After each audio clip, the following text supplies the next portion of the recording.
ಉಮೇದುವಾರಿಕೆಯನ್ನು ಸಲ್ಲಿಸಿ ಬಂದಿದ್ದೀನಿ. ನಾಮಪತ್ರ ಕೂಡ ಸಲ್ಲಿಸಿದ್ದೀನಿ. ನಾವು ಗೆಲ್ತೀವಿ, ಅದ್ರ ಬಗ್ಗೆ ಎರಡನೇ ಮಾತಿಲ್ಲ. ಮತ್ತು ಈ ಕ್ಷೇತ್ರದಲ್ಲಿ ಕಳೆದ 10 ವರ್ಷಗಳಿಂದ ಕಾಂಗ್ರೆಸ್ ಮಾಡಿದ್ದೇನು ಅಂತ ಈ ಕ್ಷೇತ್ರ ಜನ ನೋಡಿದ್ದಾರೆ, ಕರ್ನಾಟಕ ನೋಡಿದೆ. ಇಲ್ಲಿ BJPಯ ಅಸ್ತಿತ್ವ ಇಲ್ಲ. ಸೊ ಹಾಗಾಗಿ ಇಲ್ಲಿ ನೇರ ಫೈಟು. ಈಗ ಕಾಂಗ್ರೆಸ್ ಯಾರು ಅಭ್ಯರ್ಥಿ ಅಂತ ಇನ್ನೂ ಘೋಷಣೆ ಆಗಲಿಲ್ಲ. ನೋಡಿ ಪರಿಸ್ಥಿತಿ ಹೇಗಿದೆ. ನೇರ ಫೈಟು ಘೋಷಣೆ ಆಗಿದೆ ಗೊತ್ತಿಲ್ಲ, ಇನ್ನು ನಮ್ಮ ಗಮನಕ್ಕೆ ಬರಲಿಲ್ಲ. ಯಾರು ಕಾಂಗ್ರೆಸ್ ಅಭ್ಯರ್ಥಿ ಬರ್ತಾರೋ ಅವ್ರಿಗೂ ನನಗೂ ನೇರ ಹಣಾಹಣಿ ಬೀಳುತ್ತೆ. ಅದರಲ್ಲಿ ಈ ಸದ್ಯದ ಪುಲಕೇಶಿ ನಗರದ ಎಲ್ಲ ಮತಬಾಂಧವರು ಕೂಡ ನಿರ್ಧಾರ ಮಾಡಿದ್ದಾರೆ, SDPಗೆ ನಾವು ವೋಟ್ ಹಾಕ್ತೀವಿ, SDP ಕೈ ಹಿಡಿತೀವಿ ಅಂತ. ಸೊ ಆ ನಂಬಿಕೆ ನಮಗಿದೆ. ಅಖಂಡ ಶ್ರೀನಿವಾಸ ಮೂರ್ತಿ ಅವರು ಇಂಡಿಪೆಂಡೆಂಟ್ ಆಗಿ ಚುನಾವಣೆಯನ್ನು ಎದುರಿಸ್ತಿರೋದು ಎಲ್ಲೇ ಬೇರೆ ಪಕ್ಷಗಳಿಗೆ ಅಥವಾ ನಿಮ್ಮ ಪಕ್ಷಕ್ಕೆ ಪ್ರಭಾವ ಬೀಳಿದೆ? ಏನು ಪ್ರಭಾವನೂ ಬೀರೋದಿಲ್ಲ. ಅವ್ರ ಬಗ್ಗೆ ನಾವು ಮಾತಾಡೋ ಅಗತ್ಯವೂ ಇಲ್ಲ. ಅವ್ರು ನನ್ನ ಸ್ಪರ್ಧೆ ಅಲ್ಲ ಇವಾಗಿನ ಸದ್ಯಕ್ಕೆ. ಯಾರು ಸರ್ ಪ್ರತಿಸ್ಪರ್ಧಿ? ಬಹುಶಃ ಸ್ವಲ್ಪ ಮಟ್ಟಿಗೆ ಕಾಂಗ್ರೆಸ್ ಆಗ್ಬೋದೇ ಹೊರತು ಕಾಂಗ್ರೆಸ್ ಯಾರು ಅಭ್ಯರ್ಥಿ ಗೊತ್ತಿಲ್ಲ. ಅಭ್ಯರ್ಥಿ ನೋಡಿ ಕೂಡ ಆ ಮಾತನ್ನು ಹೇಳ್ಬೇಕು ನಾನು. ಸದ್ಯದ ಪರಿಸ್ಥಿತಿಯಲ್ಲಿ ಕಾಂಗ್ರೆಸ್ ನನ್ನ ಪ್ರತಿಸ್ಪರ್ಧಿ ಅಂತ ಅನ್ಕೋಬೋದು. ಯಾಕಂದರೆ ಇಲ್ಲಿ JDS ಆಗಲಿ BJP ಆಗಲಿ ಅಸ್ತಿತ್ವದಲ್ಲಿ ಇಲ್ಲ. ಅಖಂಡ ಶ್ರೀನಿವಾಸ ಮೂರ್ತಿ ಅವ್ರ ಬಗ್ಗೆ ಮಾತಾಡೋದು ಬೇಡ ಅನ್ಕೋತೀನಿ. ಯಾಕೆಂದರೆ ಅವ್ರು ಕಾಂಗ್ರೆಸ್ನವರೇ ರಿಜೆಕ್ಟೆಡ್ ಪೀಸು. ಸೊ ನಾವು ಯಾಕೆ ಮಾತಾಡಬೇಕು ಅದ್ರ ಬಗ್ಗೆ? ಬೇಡ ಸರ್. ಯಾವ ರೀತಿ ರೆಸ್ಪಾನ್ಸ್ ಇದೆ ಕ್ಷೇತ್ರದಲ್ಲಿ? ಈಗ ಮಾಧ್ಯಮದವರು ನಿಮಗೆ ಗೊತ್ತಿದೆ ಹೇಗೆ ರೆಸ್ಪಾನ್ಸ್ ಇದೆ ಅಂತ. ಪ್ರತಿ ಮನೆಯವರು ಕೂಡ ಮಾತಾಡ್ತಿದ್ದಾರೆ ಇಲ್ಲಿ SDP ಅಂತ. ಸೊ SDP ಜೊತೆಯಲ್ಲಿ ಇಡೀ ಕ್ಷೇತ್ರದ ಮತಬಾಂಧವರು ಇದ್ದಾರೆ. ನಮ್ಗೆ ಆ ನಂಬಿಕೆ ಕೂಡ ಇದೆ. ಈ ಸರಿ ನಾವಿಲ್ಲಿ ಗೆಲ್ತೀವಿ. ಈಗ ಒಂದು ಮಾತಿದೆ, SDP ಬೇರೆ ಮುಸ್ಲಿಂ ಪಾರ್ಟಿ ಅಂತ, ಅದರ ಬಗ್ಗೆ ಏನು ಹೇಳ್ತೀವಿ? ನಾನು ಮುಸ್ಲಿಂ ಅಲ್ಲ, ನಾನು ಭಾಸ್ಕರ್ ಪ್ರಸಾದ್ ಮಾದಿಗ ಸಮುದಾಯಕ್ಕೆ ಸೇರಿದಂಥವನು. ಅದೇ ಮುಸ್ಲಿಂ ಪಾರ್ಟಿ ಆಗಿಬಿಡುತ್ತೆ ಇದು. ಮುಸಲ್ಮಾನರು ಸ್ಥಾಪಿಸಿದ್ರೆ ಮುಸ್ಲಿಂ ಪಾರ್ಟಿ ಆಗಿಬಿಟ್ರೆ ಹಾಗಾದ್ರೆ ಬ್ರಾಹ್ಮಣರು ಸ್ಥಾಪಿಸಿದ BJP ಬ್ರಾಹ್ಮಣರ ಪಾರ್ಟಿ ಆಗಬೇಕಲ್ವಾ? ಕಾಶ್ಮೀರಿ ಬ್ರಾಹ್ಮಣರು ಸ್ಥಾಪನೆ ಮಾಡಿದ್ದು ಕಾಶ್ಮೀರಿ ಬ್ರಾಹ್ಮಣರ ಪಾರ್ಟಿ ಆಗಬೇಕಲ್ವಾ? ವೆಸ್ಟ್ ಬೆಂಗಾಲ್ ಬ್ರಾಹ್ಮಣರು ಸ್ಥಾಪನೆ ಮಾಡಿದ್ದು ಕಮ್ಯುನಿಸ್ಟ್ ಪಾರ್ಟಿಗಳು ಎಲ್ಲ ಬ್ರಾಹ್ಮಣರ ಪಾರ್ಟಿ ಆಗಬೇಕಲ್ವಾ? ಮುಸಲ್ಮಾನರು ಸ್ಥಾಪನೆ ಮಾಡಿದ್ರೆ ಮುಸಲ್ಮಾನರ ಪಾರ್ಟಿ ಆಗಿಬಿಡುತ್ತಾ? ಮುಸಲ್ಮಾನರ ಪಾರ್ಟಿ ಆಗೋದಲ್ಲ ಅದು. ಇದು ಭಾರತೀಯ ಪಾರ್ಟಿ. ಇದು ನಮ್ಮ ಪಕ್ಷದ ಹೆಸರೇ ನೋಡಿ ಹೇಗಿದೆ, social democratic party of India ಅಂತ. ಇದು Muslim democratic party of India ಅಂತ ಇಲ್ಲ. ಯಾರೋ ಏನೋ ಪ್ರಜಾಪ್ರಭುತ್ವದ ಬಗ್ಗೆ ಮತ್ತು ಪಕ್ಷಗಳ ಬಗ್ಗೆ, ಭಾರತ ಸಂವಿಧಾನ ಬಗ್ಗೆ ಅರಿವಿಲ್ಲದೆ ಇರುವಂತಹ ಯಾರೋ ಕಿಡಿಗೇಡಿಗಳು ಮಾತಾಡೋಂಥ ಮಾತು. ಆ ಮಾತುಗಳಿಗೆ ನಾವು ಉತ್ತರ ಕೊಡೋ ಅಗತ್ಯವೂ ಇಲ್ಲ. देखिए अल्हम्दुलिल्लाह अभी नॉमिनेशन फाइल करके आए हैं और नॉमिनेशन आज फाइल किए हैं, लेकिन पार्टी 14 साल से इन इलाकों में हम काम कर रहे हैं. हम ज़मीनी सतह पर उतर कर काम कर रहे हैं, हम हवा पे काम नहीं कर रहे. इसी उम्मीद से हम आए हैं कि ज़मीनी सतह से काम किए हैं, लोगों के मसाइल जानते हैं, लोगों के मसाइल के अंदर हम मुदाखलत किए हैं. हर मसले में हम नीचे ज़मीन पे उतर कर एहतजाज की शक्ल में और कोई क़ानूनी लड़ाई की शक्ल में कर हम करते रहे. तो लोग कह रहे हैं कि जब आप सड़क पे उठकर आवाज़ उठा रहे हैं तो आप विधानसभा के अंदर जाकर आपको उड़ाना चाहिए. यही लोगों की उम्मीद है, लोगों की ख्वाहिश है कि आप जैसे लोग विधानसभा के अंदर जाना है, जहाँ पर कानून बनता है, जहाँ पर हर चीज़ की रोकथाम भी हो सकती है और अच्छे हमारे लिए हमारे इलाके की फलाह बहबूदी के लिए काम. ये लोगों की ख्वाहिश तमन्ना है. अब वो सारे लोग हमारे से जुड़े हुए हैं. इंशाअल्लाह जीत हमारी ही होगी. जब भी आसमानी आफतें होती हैं, SDP हो या उसके वर्कर्स हो जो ज़मीनी सतह से लोगों की खिदमत करते हैं, एक कसीर तादाद में जो है SDP का मजमा नज़र आता है.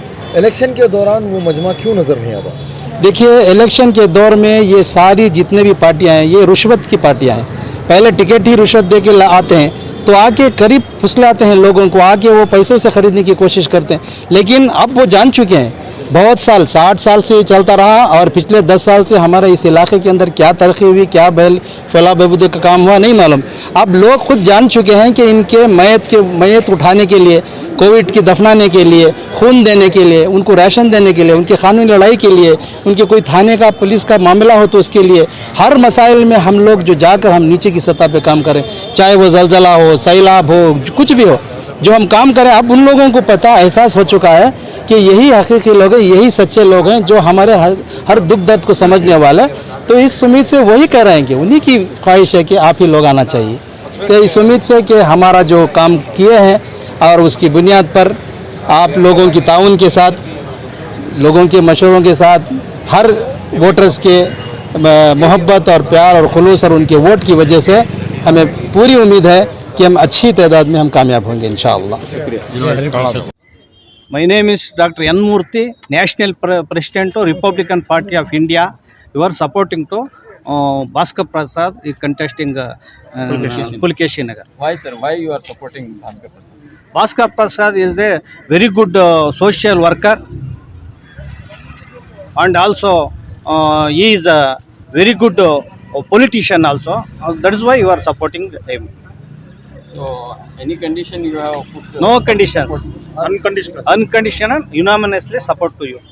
So how many workers are of your party are here in Pulkesh Nagar? So many Any power, presence? so many workers is here in Pulkesh Nagar. They will work for Bhaskar Prasad. Yes, support to the Bhaskar Prasad. We are with you. Since the last 73 years, the various political parties which has been in the power in both state and center, you know how they have failed the constitution and they failed the people, and they failed to keep up the people's aspirations. And now the time for where there is an alternative, there is a vacuum for the alternative politics both in the state as well as in the nation. Especially in Karnataka, there is a huge vacuum for the alternative politics, especially the depressed classes like the Muslims, Dalits and the other backward classes. I think now the SDP has become the voice of these particular sections of society, and especially in the Pulkesh Nagar, our brother Bhaskar Prasad is contesting as an MLA candidate, and there is a huge support from the various sections of society in Pulkesh Nagar, and there is a 100% guarantee that this year is going to win, and probably we hope that 5 to 6 seats, MLAs will be entering into the assembly this time through the SDPI. Okay. And this is going to become be the new hope to the whole state for the alternative politics. So I wish all the best for the SDP as well as Bhaskar Prasad. Thank you. मैं दिल की गहराइयों से शुक्रिया अदा करता हूं कि आज अल्हम्दुलिल्लाह BR भास्कर प्रसाद साहब अपना नॉमिनेशन फाइल कर रहे हैं। यही उम्मीद के साथ जो भी हमारे साथ पिछले हादसात हुए, चाहे वो डेवलपमेंट की शक्ल में जो हमारे साथ एक धोखेबाजी हुई या फिर डीजे हल्ली केजे हल्ली जैसे गलाटों में जो हमारे साथ एक नाइंसाफ़ी हुई, ये बुनियाद को जो है आने वाले दिनों में एक बहुत बड़ी आवाज़ बनाकर दलित और मुसलमानों के असम्बली में BR भास्कर प्रसाद साहब को भेजने की पुलिकेशी नगर असम्बली के एक फ़र्द की जिम्मेदारी है। तो आने वाले दिनों में जो 10 तारीख को इंतखाबात होने वाले हैं, उसमें मैं तमाम से एक दिली गुजारिश करता हूँ कि सही मायने में एक सेक्युलर सोच रखने वाला, एक सेक्युलर ख्याल रखने वाला शख्सियत जो है BR भास्कर प्रसाद साहब हमारे मुद्दों पर बात करेंगे। अब तक एहतजाज की शक्ल में असम्बली के बाहर बात करते थे, इंशाल्लाह एक उम्मीदवार एक MLA बनकर हमारे मुद्दों के ऊपर असम्बली के अंदर एक टेबल के ऊपर जो है ठोक कर हमारी आवाज़ को बुलंद करेंगे बोलकर एक उम्मीद के साथ हम लोग आज नॉमिनेशन किए हैं। Social democratic party of India की जानिब से मैं आप लोगों को फिर से एक बार रिक्वेस्ट करता हूं कि आपका कीमती वोट बग़ैर किसी सोच के जो है एक हक़ की गवाही जो वोट रखता है, तो उस हक़ की गवाही को एक सही लीडर को देकर कामयाब करें। लोगों का जो है ये मानना है कि SDPI जहाँ करती है वहाँ से जो है बीजेपी को फ़ायदा पहुँचता है। क्या पुलकेशी नगर में भी ऐसे हालात हैं? सर, अगरचे पिछले बार रही बात पहले तो बीजेपी का, देखिए वो एक ट्रेंड पहले था कि कांग्रेस को वोट नहीं दिए तो बीजेपी आ जाएगी बोलकर, वो कोई भी पार्टी होकर के। मगर इस बार का ट्रेंड कैसा है, इस बार अगरचे कांग्रेस को वोट देंगे तो 100% बीजेपी आएगी। क्यों बोले तो 2018 के इलेक्शंस में पूरे सेक्युलर जहनियत रखने वाले अपना वोट जो है फिस्ताई ताकत को दूर रखना बोलकर जो वोट दिए, तो उसके बाद क्या हुआ आपके सामने रिजल्ट मौजूद है। 12 MLAs कांग्रेस के, फिर 2 MLAs JDS के जाकर आज कर्नाटक में बीजेपी गवर्नमेंट आने का सबसे बड़ा रीज़न सिर्फ और सिर्फ कांग्रेस है। तो इस बार के इलेक्शन में अगरचे कांग्रेस को वोट दिए तो 100% बीजेपी आ जाएगी। और रही बात पुलिकेशी नगर की, अब पिछले 15 साल 20 साल का अगरचे डेटा उठाकर देखेंगे, बीजेपी कहीं पर भी 5 से 8 हज़ार के ऊपर वोट यहाँ पर लेकर नहीं है। तो पुलिकेशी नगर में किसी भी कारण से किसी भी रीज़न से बीजेपी आने के चांसेस नहीं है।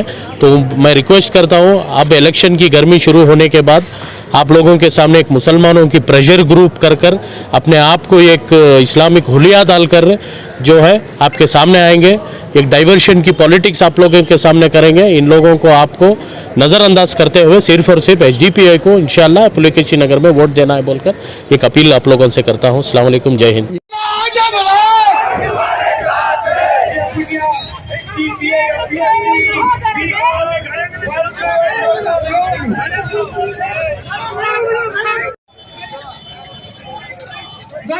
लाइट बना लो, अपने अपने गाड़ियों में चले जाओ।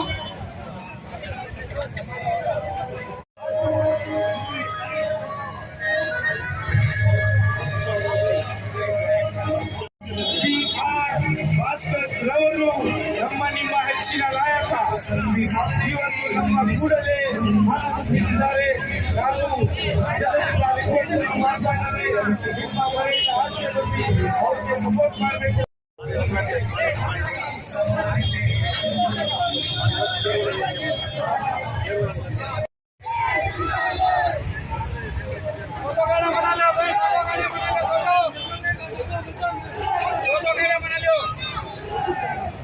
ऐसा